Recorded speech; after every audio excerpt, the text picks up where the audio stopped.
मैं Pranay Kumar Sinha Arya law classes में आप सभी का स्वागत करता हूं।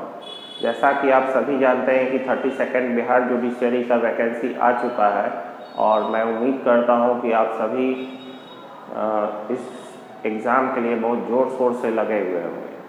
तो हमारा आर्या लॉ क्लासेस भी आज से ही प्री पॉइंट ऑफ व्यू से इसके लिए क्रैश कोर्स स्टार्ट कर चुका है और इसके बहुत ही मिनिमम फीस रखा गया है कि ₹7,000 में आप सभी पेपर पढ़ सकते हैं और मैं ही उस पेपर को पढ़ाऊँगा और आप सभी इसमें जल्द से जल्द ज्वाइन कर सकते हैं। अगर जिन्हें भी कुछ भी प्रॉब्लम हो तो मुझे मोबाइल नंबर 9006522665 पे कांटेक्ट कर सकते हैं। जैसे आज से ही हम लोग हिंदू लॉ स्टार्ट किए हैं तो हिंदू लॉ में कुछ बेयर एक्ट पे ही हम लोग फोकस करके चल रहे हैं, लेकिन एक बहुत ही इम्पॉर्टेंट टॉपिक आता है कि हिंदू विवाह की शर्तें, conditions for a valid marriage, वो क्या होता है और कहाँ कहाँ उससे रिलेटेड चीज़ें पढ़नी होती है, वो आज हम पढ़ा रहे थे। तो एक शॉर्ट में आप लोगों को ही बताते हैं, आप लोग देखिए और अगर अच्छा लगे हमारा वीडियो तो इसको लाइक एंड शेयर ज़रूर करें ताकि सभी लोग इससे फ़ायदा उठाएं और हमारे क्रैश कोर्स से जुड़ें। तो सेक्शन 5 हिंदू मैरिज एक्ट, पहले तो बेयर एक्ट में हम बहुत सारी चीज़ें पढ़ाए और हिंदू मैरिज एक्ट का सेक्शन 5 पढ़ा रहे थे, conditions for a Hindu marriage, Hindu विवाह के लिए क्या क्या शर्तें होनी चाहिए।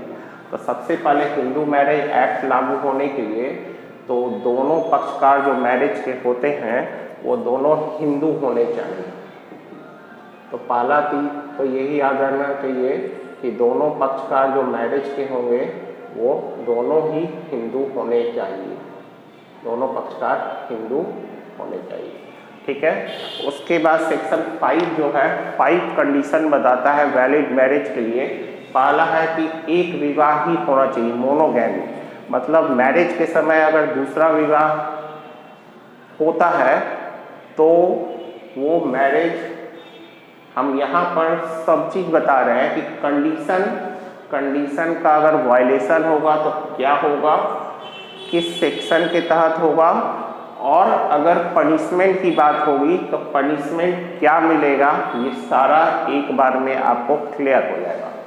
तो हम लोग केवल सेक्शन 5 नहीं पढ़ेंगे, इसके साथ साथ 5 के साथ साथ 11 पढ़ेंगे, 12 पढ़ेंगे, 17 पढ़ेंगे और 18 पढ़ेंगे, ठीक है। तो देखिए किससे किससे क्या रिलेशन है। तो पहले तो 5 में 5 कंडीशन है। एक में एक विवाह है, मोनोगैमी होना चाहिए। दूसरा है साउंडनेस ऑफ माइंड, स्वस्थ मस्तिष्क के होने चाहिए दोनों पार्टी। तीसरा है एज के बारे में, तो वर की आयु 21 वर्ष और वधू की आयु 18 वर्ष, ये लिखा हुआ है। प्रोहिबिटेड रिलेशनशिप में नहीं होना चाहिए मैरिज, सपिंडा रिलेशनशिप में मैरिज नहीं होना चाहिए। ये 5 कंडीशन आप लोगों को सेक्शन 5 में याद रखना है।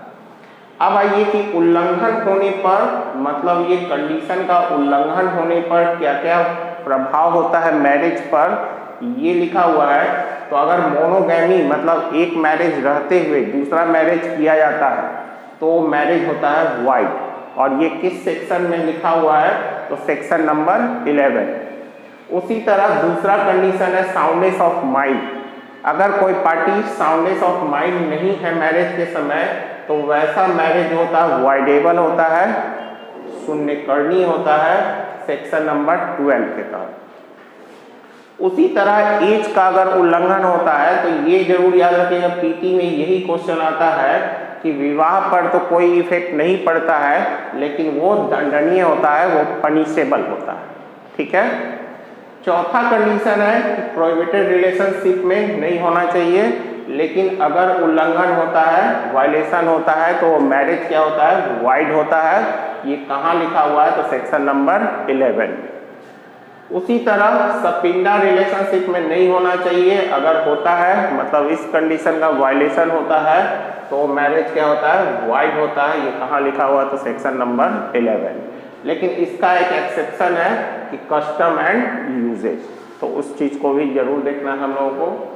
अब आइए पनिशमेंट की बात करते हैं। तो अगर मोनोगैमी का उल्लंघन होता है तो बाइगेमी हुआ। बाइगेमी के लिए पनिशमेंट यहाँ पर हिंदू मैरिज एक्ट के सेक्शन नंबर 17 में वही पनिशमेंट दिया हुआ है जो आईपीसी में सेक्शन नंबर 494 और 495 में मिलेगा वही।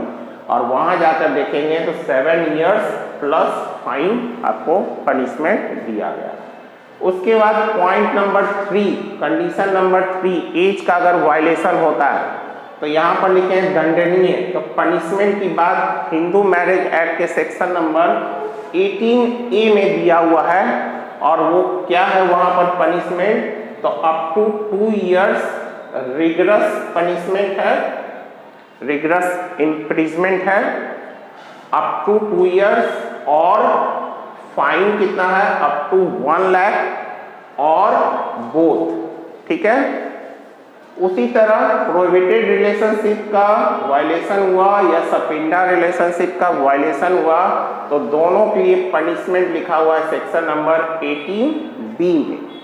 और वहां पर क्या पनिशमेंट दिया हुआ है कि अप टू 1 मंथ, यहां पर याद रखिएगा simple imprisonment, up to 1 month simple imprisonment और अप टू ₹1000 फाइन और बोथ। तो ये हम लोग आज पढ़े। अगर इस तरह से पढ़ेंगे तो आप लोगों को याद होगा, अच्छे से याद होगा। इस तरह से चार्ट बना लें और उसी तरह से आप लोग याद करें। ठीक है। Thank you.